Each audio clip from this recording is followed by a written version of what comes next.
Bismillahirrahmanirrahim. Assalamualaikum warahmatullahi wabarakatuh.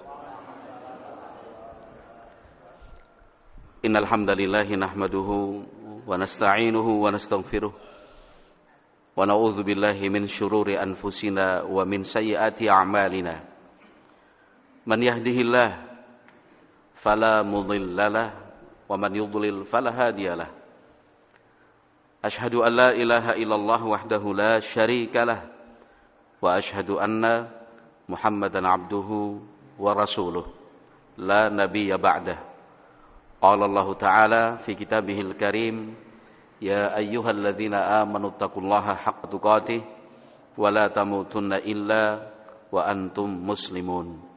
Fa inna asdaqal hadits kitabullah wa khairal huda huda nabiyyina Muhammadin sallallahu alaihi wasallam wa syarrul umur muhdatsatuha fa inna kulla muhdatsatin bid'ah wa kulla bid'atin dhalalah wa kulla dhalalatin finnar. Ma'asyiral muslimin wal muslimat jamaah Masjid Az-Zuhud ingkang kula hormati, alhamdulillah wonten enjang menika Allahu azza wajal tansah maringi kita sedaya nikmat ingkang berlipat, nikmat ingkang kula panjenengan sedaya mboten saged menghitung, menyebut secara pasti satu persatu. Nikmat Islam, nikmat iman, nikmat sehat. Sehat napa niki? Sehat napa niki? Napa? Niki leres jawabanipun. Nikmat sehat, nggih sehat hatine sing pokok. Nggih. Amargi napa kathahipun tiyang menawi mireng kata sehat menika ingkang pertama ingkang dipun fahami sehat fisik, sehat badan. Nggih leres. Sehat badan menika nikmat. Nggih. Nikmat yang berharga, nikmat yang sangat mahal. Ananging nikmat hati, sehat hati nggih, sehat hati, sehat jiwa niku ingkang paling pokok. Napa? Paling utama. Sampun nate pirsa napa dereng, Pak? Jumlah pengidap kelainan jiwa di dunia niku berapa orang? Pripun? Boten sempat ngitung, boten mbok menawi sampun nate pirsa, sampun nate mireng. Survei nggih. Berapa orang? Hampir setengah miliar. Hampir niku ingkang tercatat seluruh dunia ya. Itu yang tercatat itu hampir 500 juta orang yang mengalami gangguan kejiwaan. Artosipun badannya sehat, tapi jiwanya sakit. Ya. Di Indonesia banyak sekali. Ya. Bahkan 1 dari 20 orang niku dipastikan mengalami gangguan jiwaan. Niku survei resmi lho niku nggih. Nggih, survei resmi. Tapi ya mangke wonten sing ingkang napa berat, wonten ingkang sedang, wonten ingkang ringan. Tapi sampun mlebet kategori mengalami gangguan jiwa. Dados nikmat sehat menika nikmat yang sangat berharga sekali. Tetapi yang paling penting bukan sehat badan saja, sehat jiwa. Mboten sakit kebayang lah, nggih mboten mugi-mugi mboten. Nas'alullah as-salama wal afiyah. Seseorang yang diuji oleh Allah Subhanahu wa taala dengan gangguan kejiwaan.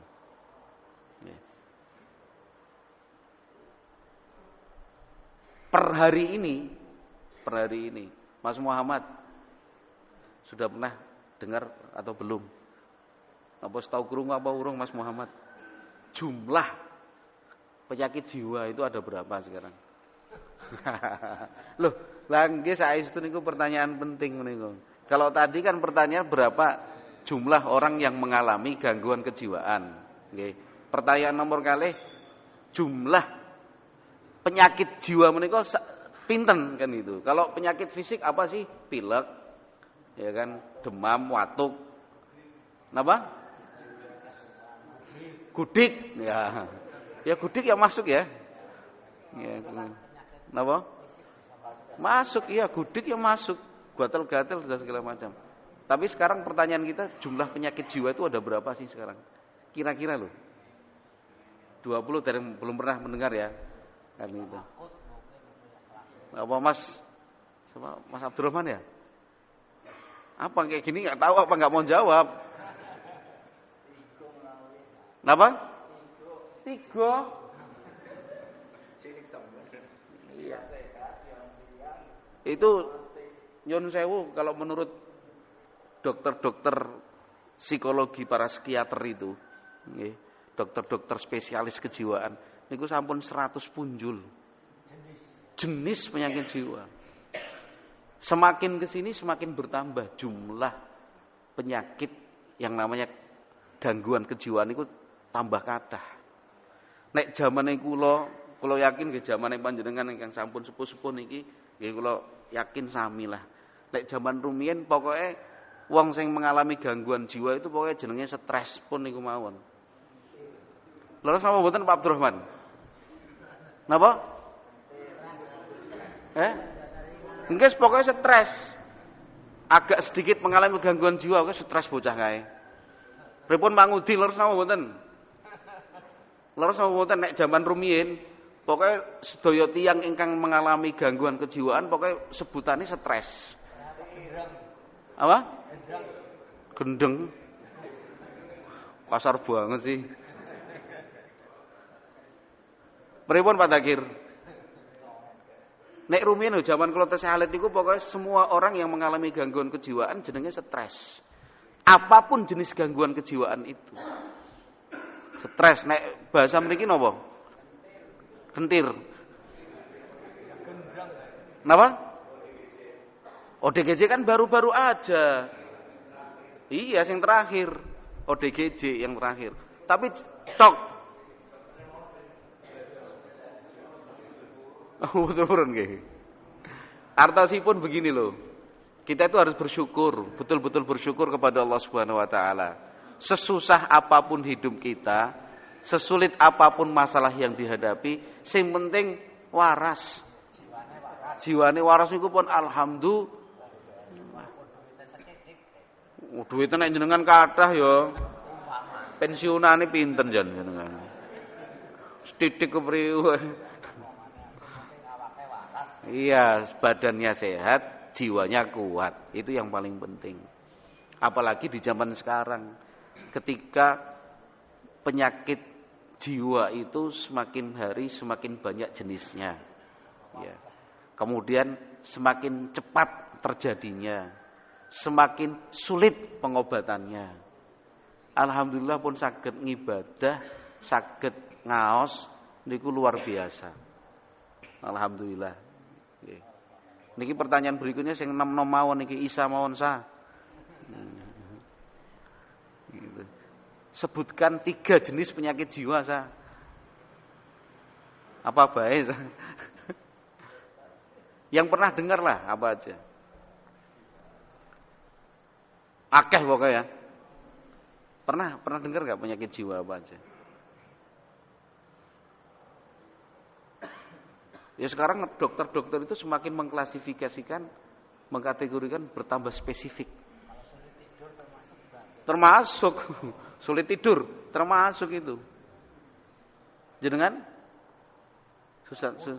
Oh, mudah tidur alhamdulillah aman. Okay. Kalau tidur terus kadang-kadang ya kurang sehat. Oh, jelas tidur terus itu juga gangguan itu. Iya. Jadi ada jazakallahu khairan Mahmudi. Langsung disuap ini saya. Ben ora ditakoni maning sih. Biasanya Pak Yitno kopi biasa. Oh, Pak Yitno. Nggih, alhamdulillah. Kita mengenal ada penyakit mulai dari dari bipolar ya. Kemudian skizofrenia sampai pada tingkatan orang bilang psikopat ya. Kemudian demensia, kemudian anxiety disorder, nama-nama seperti itu loh. Ya, kemudian depresi, kemudian apalagi paranoid, ya, terus halusinasi waham itu. Jadi, iya, macam-macam jenis penyakit kejiwaan itu. Tapi intinya, semua jenis penyakit kejiwaan tadi itu berhubungan dengan jiwa yang cemas, yang sedih, yang takut secara berlebihan. Itu pasti penyebabnya. Mau dipanjang lebarkan, mau diperluas seluas apapun jenis-jenis penyakit kejiwaan itu, tapi inti-intinya karena jiwanya tidak tenang itu mawon. Itu enggak tenang. Jadi tanda-tanda orang mengalami gangguan kejiwaan itu kan banyak. Mulai dari tidak bisa tenang, ya, kemudian jantungnya berdebar-debar, deg-degan terus ya. Bukan berdetak, kalau berdetak semua orang berdetak, tapi yang dimaksudnya dak-duk, enggak tenang. Ya. Kemudian gelisah, enggak bisa tidur. Ya, kemudian tangannya berkeringat, gemetar, ya, susah makan, enggak ada nafsu untuk beraktivitas, cenderungnya pendiam, cenderungnya tertutup, menyendiri, ya. Kemudian serba curiga, suudzon terus lah pokoknya. Ya. Khawatir, sedih terus. Ya. Sampai pada tingkatan nyun sewu, kalau di dalam fikih itu ada yang namanya penyakit was-was. Ya. Dalam fikih itu ada penyakit was-was. Artosipun Bapak Ibu ingkang kula hormati, hal-hal yang kados menika niku sampun dibahas di dalam agama kita. Mau diperbanyak seperti apapun jenis kelainan jiwa menika sampun dibahas di dalam agama. Penyebabnya, obatnya, niku pun lengkap. Ya. Kalau dalam ilmu medis itu namanya apa coba?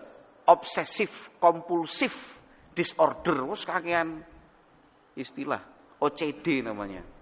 Obsesif kompulsif disorder.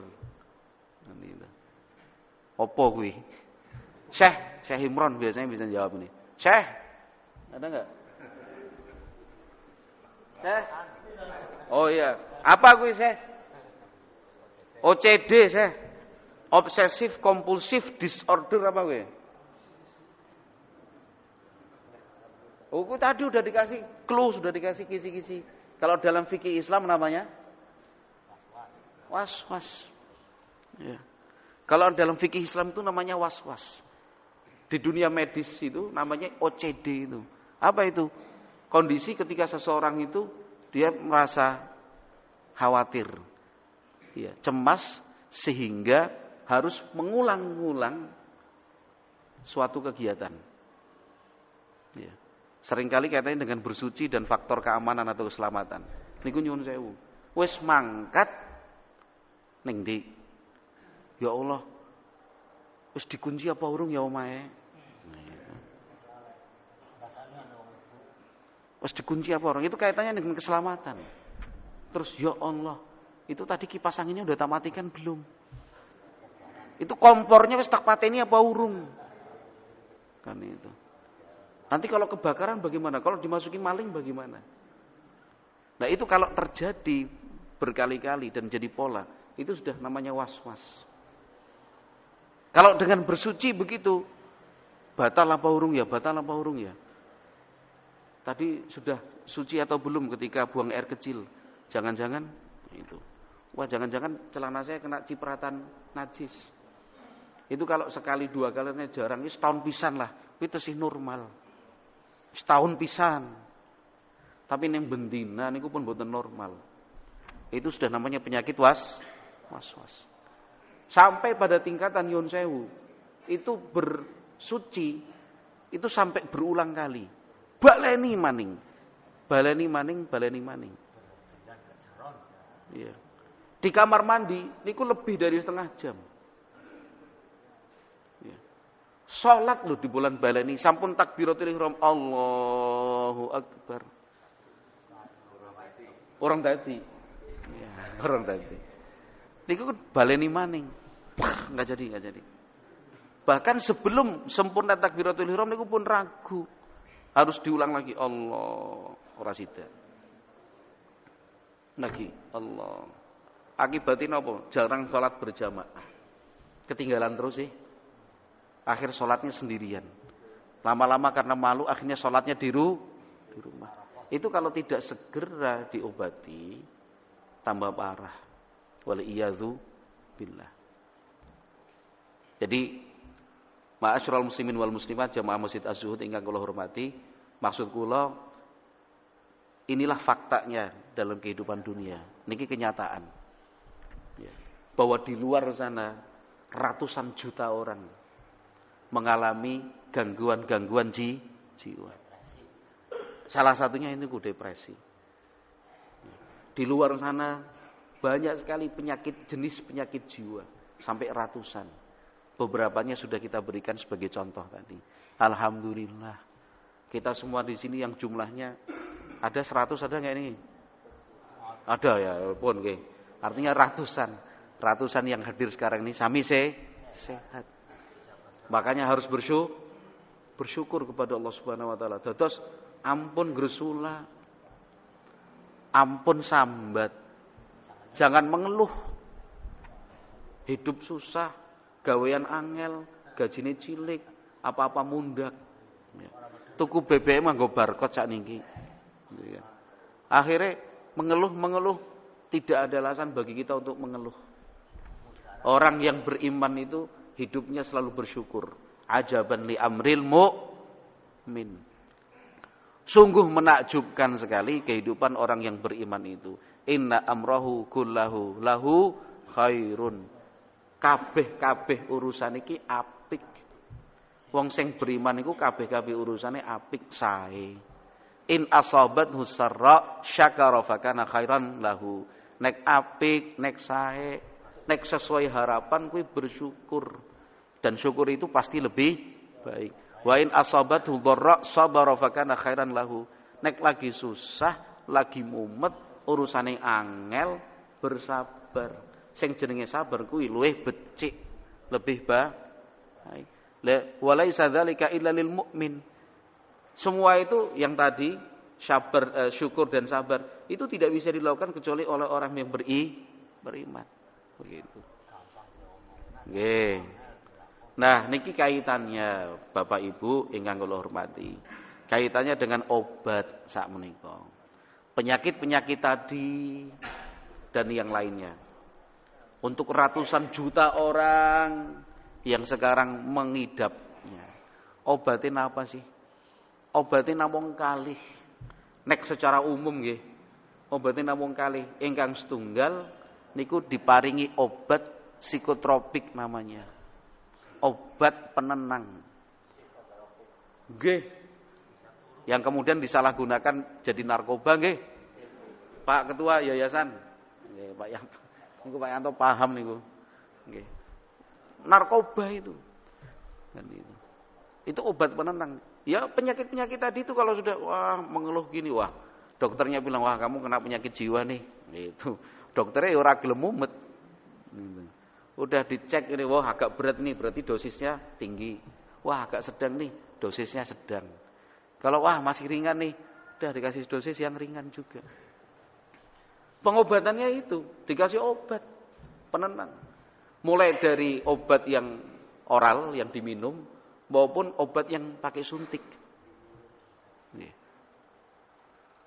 Hanya untuk menenangkan saja. Itu tidak menyembuhkan.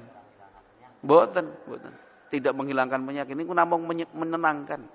Supaya saraf-sarafnya itu kemudian tenang, dia tidak bergerak dan segala macam. Bahkan sampai pada tingkatan Yon Sewu di beberapa negara besar, pada tingkatan yang paling terakhir, paling puncak itu, akhirnya fungsi otaknya dilemahkan. Disuntik di sebelah sini nih. Set. Jadi akhirnya supaya dia itu tidak mengganggu. Orang yang sudah pada tingkatan kelainan jiwa ingkang mengganggu, merusak, menebar ketakutan, jadi semua orang itu akhirnya serba takut. Nek neng Indonesia kan biasanya adatnya itu dipasung. Ya, di apa namanya selain pasung bahasanya? Dilok. Ya, diblok, dikasih kayu dan semisal. Kenapa? Karena sudah mulai mengganggu, merusak. Tapi kalau di negara-negara maju itu secara medis tidak lagi dipasung, tapi disuntik bagian sininya, Pak. Dilemahkan otaknya. Jadi akhirnya orangnya cuma gini tok. Nggih, saestu. Ya. Dan itu sudah aturan atau regulasi di negara-negara masing-masing. Daripada dia mengganggu, daripada dia merusak. Kalau dia mengganggu sampai mengakibatkan kerugian. Kalau terjadi kebakaran, kalau terjadi pembunuhan. Ya. Kalau ternyata dia merusak, mengganggu kepentingan umum. Akhirnya mereka berpikir, wes dilemahkan aja orangnya, disuntik, set, udah tiap hari gitu, cuma gini tok, nggak bisa apa-apa. Itu yang pertama. Kemudian yang kedua, obat-obat terapi atau obat yang diberikan itu diparingi kegiatan, ya. Kegiatan yang menurutnya bisa mengalihkan. Tapi kathah ingkang salah jalan akhirnya. Ya biasanya nanti dikasih kegiatan olahraga, dikasih kegiatan musik, ya. Makanya di rumah sakit jiwa itu pasti ada ruang musik. Walaupun nanti melebet rumah sakit jiwa masalahnya. Tapi bukan sebagai pasien, bukan. Alhamdulillah. Nggih. Rin teng Solo nggih, teng rumah sakit jiwa Solo niku wonten telepon, Pak Kiai Mukhtar. Kok Kiai Mukhtar? Ini Pak Kiai Mukhtar, saya punya keluarga. Itu punya kelainan jiwa ini segala macam, harus dikasih obat. Sekarang ada di rumah sakit jiwa. Saya dapat teleponnya Kiai Mukhtar dari Pondok Jamsaren katanya. Ada satu pondok Jamsaren di Solo itu. Sekarang di mana? Di rumah sakit jiwa. Minta tolonglah Ustadz, Pak Yai, itu betul-betul penyakit jiwa atau karena gangguan jin? Ya karena kita diminta tolong, akhirnya saya ke sana. Saya ngajak satu teman dokter itu ke sana, ngecek, ketemu, ngobrol biasa. Udah masuk lagi. Pas saya jalan di Bangsal, ada yang teriak dari salah satu ruangan kerangkengan, Ustadz Mukhtar. Loh kok ono sing kenal aku? Padahal tadi nengoknya yang lain, ini yang lain juga kenal Ustadz Mukhtar. Ya saya datengin aja. Kamu ngapain di sini? Oh saya pengen nikah, nggak boleh sama orang tua saya ngamuk. Gitu. Saya rusak barang-barang dan segala macam. Akhirnya saya dibawa ke sini. Oh ya sing sabar apa segala macam. Saya pernah ikut taklimnya Ustadz loh. Gitu. Waduh, hati-hati. Akhirnya sudah keluar baik, alhamdulillah. Artinya di salah satu sudut di sana itu ada ruang musik. Jadi ya para pasien itu ya nanti secara bergiliran untuk kondisi tertentu yang sudah mulai baik nggak bisa merusak, udah dikasih kegiatan seperti itu, ya senam pagi, ya jalan-jalan, ya diajak tertawa, ya obatnya itu. Nah, tapi Bapak Ibu ingkang kula hormati, dalam kesempatan kali ini saya ingin menyampaikan 2 poin. Tapi 2 poin ini nggih sami. Yang pertama, apa sih penyebabnya? Yang kedua, apa sih obatnya? Ini 2 hal ini nggak bisa terlepas. Kata kuncinya Al-Quran pun. Kata kuncinya Al-Quran. Kenapa itu terjadi? Nyuwun sewu, karena meninggalkan Al-Quran. Allah Subhanahu wa taala berfirman di dalam Al-Quran surat Al-Furqan dari ayat 27 ya sampai 32. Bahkan selanjutnya lah. Karena ayat-ayat ini saling berkaitan satu sama yang lain. Ya. Tapi permulaannya yang ingin saya bacakan di sini ayat yang 27. Penyesalan banyak orang pada hari kiamat nanti. Allah Subhanahu wa taala berfirman, "Wa yauma ya'addu adh-dhalimu 'ala yadayhi." Hari kiamat itu hari ketika orang zalim menggigit kedua tangannya sendiri. Menggigit kedua tangannya itu maksudnya apa? Ya betul-betul menggigit. Hal ini menggigit kedua tangan, menggigit jari, itu gambaran orang yang menyesal semenyesal-menyesalnya. Ya memang betul-betul menyesal dia. Kenapa? Yaqulu ya laitani ittakhadtu ma'ar rasuli sabila. Dia mengatakan, duhai, andaikan dulu ketika saya hidup di dunia, saya mengambil jalannya Rasul. Kalau kita sebagai umat Islam ya adalah Rasulullah sallallahu alaihi wasallam. Nyesal dia. Kenapa dulu waktu hidup di dunia tidak mengikuti Rasulullah sallallahu alaihi wasallam? Tapi sesal, hanya sesal. sesal yang tiada arti. Ya wailata laitani lam attakhidh fulanan khalila. Duhai, andaikan dulu saya enggak menjadikan si fulan itu sebagai teman dekatku yang saya ikuti. Salah jalan. Harusnya ikut Rasulullah sallallahu alaihi wasallam, ini ikut yang lain. Harusnya mengikuti jalannya Rasulullah sallallahu alaihi wasallam, itu malah mengikuti jalan orang lain. Ya tersesatlah dia. Laqad adallani 'anidz dzikri ba'da idz ja'ani wa kana asyaitanu lil insani khadzula. Sungguh dia itu sudah membuat saya tersesat. Saya tidak lagi berzikir, saya tidak lagi ingat kepada Allah. Padahal peringatan itu sudah datang kepada saya. Wes diingatkan, wes dikandani bola-balik. Kan gitu. Iya orang gugup, mboten percaya. Ya. Ikutilah Rasulullah sallallahu alaihi wasallam, berislamlah, ya. Taatlah, mboten percaya. Ya menyesal nantinya. Wa kana asyaitanu lil insani khadzula. Sing jenenge setan iku memang usahanya adalah merendahkan, menghinakan dan menyesatkan manusia. Nah, ini yang akan kita sampaikan secara khusus. Wa qala ar-rasulu ya rabbi inna qaumi ittakhadhu hadzal qur'ana mahjura. Dan Rasulullah sallallahu alaihi wasallam itu pada hari kiamat mengatakan, "Ya Rabbku, wahai Rabbku, sungguh kaumku itu menjadikan Al-Qur'an sebagai sesuatu yang ditinggalkan, mahjuran." Mahjuran itu dari kata hajara yahjuru, hijrah. Ditinggal. Nah, ya. Itu sebabnya. Ketika Al-Quran itu ditinggalkan, muncul penyakit. Ya. Penyakit apa? Semua jenis penyakit. Terutama penyakit jiwa. Itu. Ya. Makanya kalau diteliti nyun sewu, dari 500 miliar, hampir 500 miliar pengidap kelainan jiwa di dunia, mayoritasnya itu orang-orang kafir. Mayoritasnya orang-orang kafir. Baru sebagiannya adalah orang-orang Islam. Itu kalau diteliti lagi orang-orang Islam ini yang kena penyakit jiwa, nyun sewu, mohon maaf. Ini fakta. Mereka adalah orang-orang yang tidak mau menjadikan Al-Quran sebagai pegangan hidup. Ya.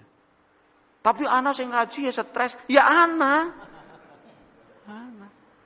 Kayak santri bocah ning pondok pesantren kayak stres, ya anak. Gitu. Ada. Tapi kalau dilihat dari prosentasenya, itu yang paling kecil. Ya. Dibandingkan dengan sekian banyak itu, jumlahnya paling sedikit. Dan diteliti lagi, ternyata memang ada triggernya atau ada pemicunya. Ya.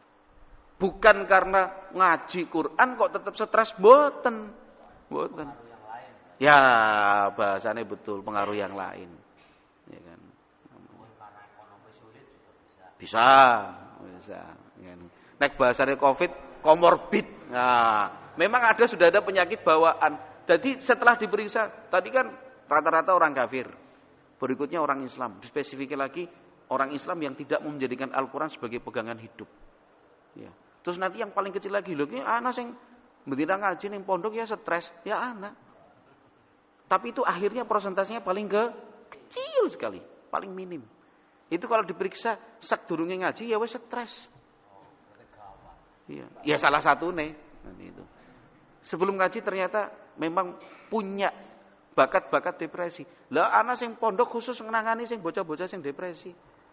Artinya sebelum ning pondok wis depresi.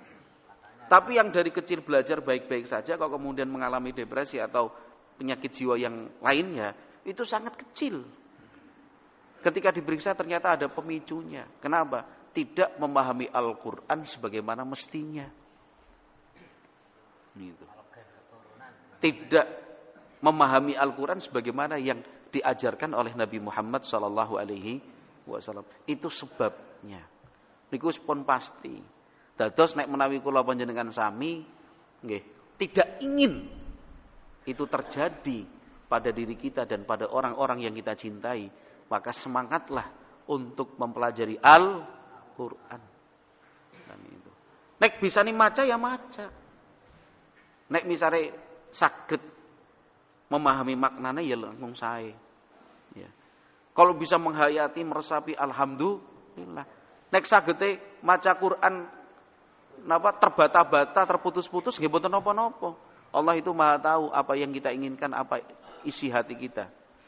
Tapi kalau mampu membaca Al-Quran dengan tajwid, dengan tahsin, dengan suara yang baik, itu lebih bagus. Pengaruhnya kepada kesehatan dan kekuatan jiwa tambah maning. Nah, lajeng obatnya nopo, kan begitu. Obatnya nggih Al-Quran. Kalau tadi sebabnya karena meninggalkan Al-Quran, dados obatnya nggih kembali kepada Al-Quran. Jadi ketika ada tanda-tanda depresi, cemas, panik, takut, curiga, ya kalau bisa sih segera saja kembali kepada Al-Quran. Caranya nggih paling tidak mulai sering membacanya rutin, baca, begitu. Ada sebuah hadis Rasulullah Sallallahu Alaihi Wasallam yang diriwayatkan oleh Imam Bukhari dan Imam Muslim rahimahumullah dari sahabat Al-Bara bin Azib radhiyallahu anhu. Sahabat Al-Bara bercerita, kana rajulun yaqra'u surat Al-Kahfi. Suatu malam ada seorang sahabat membaca surat Al-Kahfi. Sahabat itu riwayat yang lain menunjukkan namanya Usaid bin Hudhair. Bengi-bengi maca Quran. Bengi-bengi maca Quran. Orang nonton bal-balan. Final? Lah iya. Bengi-bengi maca Quran. Wa indahu farasun marbutun bisyatanaini. Di samping rumah, sahabat Usaid ini punya seekor kuda yang diikat di tiang pancang, diikat begitu. Ikatannya bukan cuma di satu tiang pancang, tapi loro. Ya, kiwa tengen. Ini kuda diikat kanan kiri. Kenceng napa mboten niki? Kenceng sak pole. Wong kanan kiri sih. Enggak bisa apa-apa kudanya. Nah, pas sahabat itu membaca Al-Qur'an, nembe mawon maca Quran surat Al-Kahfi. Wa ja'ala farasuhu yanfiru minha. Wis kudane bergerak-gerak. Seperti ingin lepas dari ikatan itu. Kenapa? Fataghasyathu sahabatun faja'alat tadnu. Itu ada awan tipis turun. Malam loh, cerah. Ana awan tipis seperti awan tipis itu turun gitu. Nek sahabat Usaid maca, kudane meringkik. Awan tipisnya turun. Nek diberhentikan tidak membaca, kudanya tenang lagi. Awannya tetap. Nek dibaca, kudanya meringkik, awannya turun terus, tipis begitu. Sampai akhirnya beliau menghentikan bacaan. Falamma asbaha ata Nabiya sallallahu alaihi wasallam fa dzakara lahu dzalik. Isuk-isuk ya. Sahabat Usaid bin Hudhair radhiyallahu anhu cepat-cepat mencari Rasulullah sallallahu alaihi wasallam, madosi Rasulullah. Ketemu. Lajeng sahabat Usaid mengatakan, menceritakan itu semua ya. Fa dzakara lahu dzalik, diceritakan. Tadi malam begini Rasulullah dalu kados menika mekaten. Kata Nabi alaihi salatu wasallam, tilkas sakinatu tanazzalat lil Qur'an. Itu rasa tenang, nyaman dan damai yang Allah turunkan melalui Al-Qur'an. Jadi awan tipis itu adalah rasa tenang yang Allah turunkan. Asy-Syaikh Al-Utsaimin rahimallahu taala dalam syarah Riyadhus Shalihin menerangkan bahwa ya memang Al-Qur'an itu memberikan rasa tenang. Sampai ila qalbil qari'i. Rasa tenang itu sampai ke hati orang yang membacanya. Allah yang menurunkan rasa tenang itu. Dan itu nggih otomatis Bapak Ibu. Otomatis. Orang yang membaca Al-Qur'an sing penting ikhlas nggih. Sing penting aja kesusu, aja kemurungsung.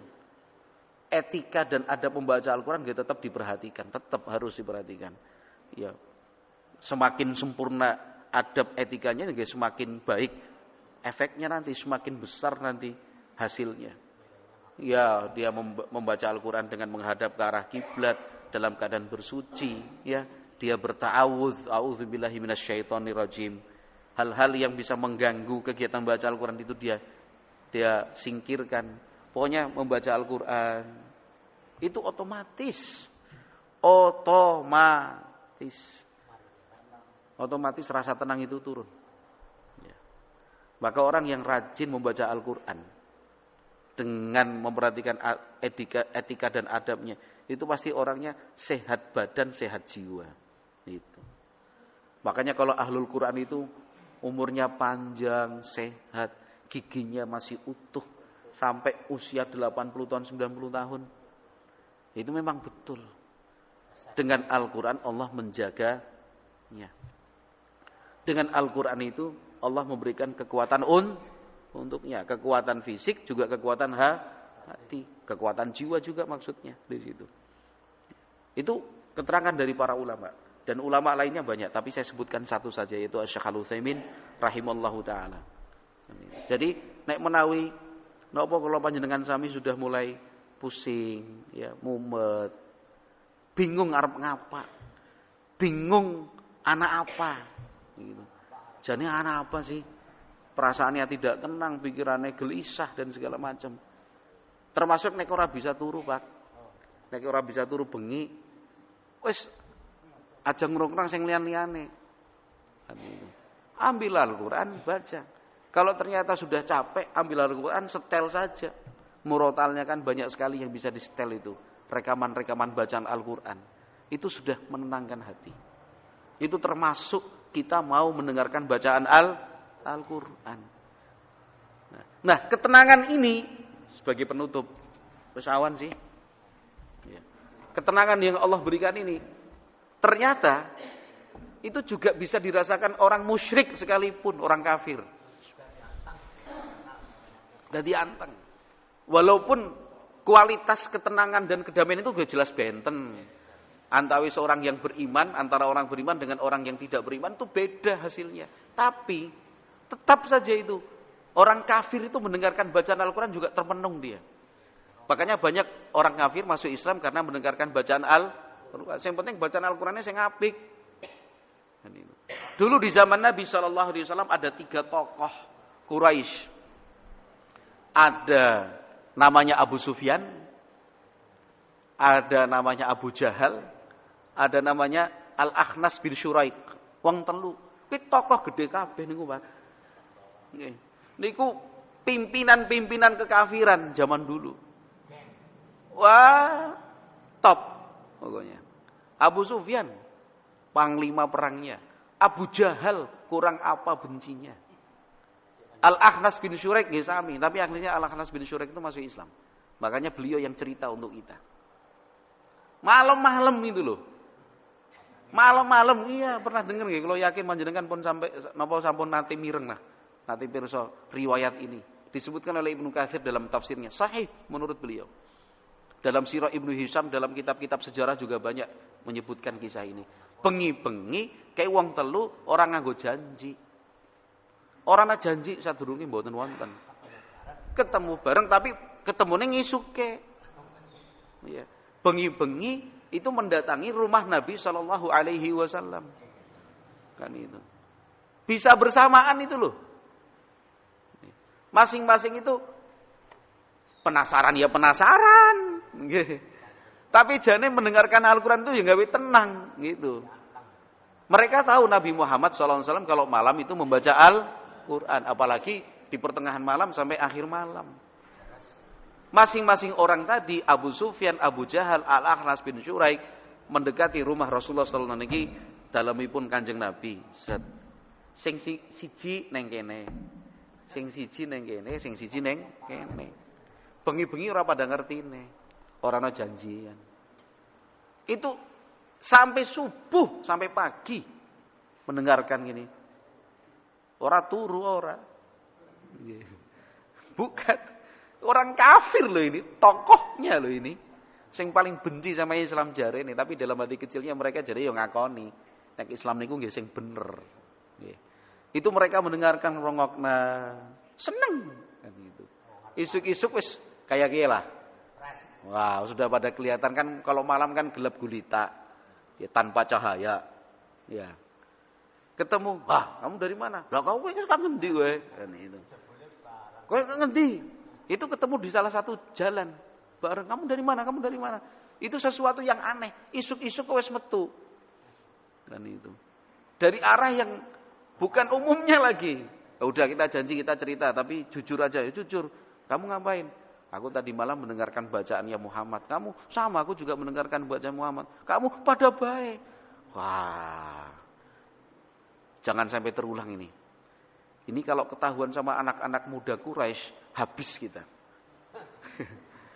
Nek sing nom-nom pada ngerti, nek sing tua-tua kayak pada seperti kita ini kok malam-malam yang enggak mendengarkan rono, ambiar ini sudah ini. Acur. Terus janji, orang dibaleni janji. Aja maning-maning. Ya. Aja maning-maning. Janji orang baleni, janji orang baleni. Bahaya ini, bahaya. Subhanallah. Malam yang berikutnya diulangi lagi. Maning-maning boleh. Kenapa? Karena mereka itu tahu kalau Al-Quran, apalagi orang Nyun Sewu, orang kafir zaman dulu, orang musyrik Quraisy, kuwi luwih paham Al-Quran timbangane kita. Bahasane sih. Kalau kita mendengarkan bacaan Al-Quran orang ngerti artinya. Tapi orang-orang Quraisy walaupun kafir meskipun musyrik, tapi karena mereka sombong, gengsi kan. Mereka itu paham apa maksudnya. Dan sehingga mereka bisa merasakan tenang. Apik ya. Bagus, indah banget nih. Dibalani maning. Isuke ketemu lagi. Aja maning-maning. Janji maning. Nek konangan bocah sing nom-nom ya rusak ya ajur. Sampai akhirnya salah satu dari mereka itu Al-Nas bin Syurak itu akhirnya ya, mendatangi satu persatu Abu Sufyan. Jane kepriwe sih? Menurutmu agamane Muhammad? Ya jarku sih bener gitu. Diakui. Menurutmu? Ya menurutku ya betul juga. Enggak ada yang salah itu betulnya. Coba-coba kita tempatnya Abu Jahal, tempatnya Abu Jahal. Akhirnya datang ke temannya Abu Jahal. Menurutmu gimana Abu Jahal? Kan itu. Bener enggak? Ya jane bener. Gitu. Karena mereka tahu Al-Qur'an itu. Wong itu bahasa mereka kok. Mereka itu yakin ini bukan ucapan manusia. Manusia enggak bisa buat ayat-ayat seperti ini begitu indahnya. Wong mereka sehari-hari dulu itu saling berbangga dengan bahasa dan kata-kata. Jadi mereka bisa tahu ini ucapan manusia, ini bukan. Kan itu. Tapi terus Abu Jahal bilang, tapi enggak bisa, ora iso, enggak bisa. Keluargaku sama keluarganya Muhammad dari dulu saingan. Iya. Keluarga dari Bani Hashim dengan Bani Abdul Muthalib itu saingan.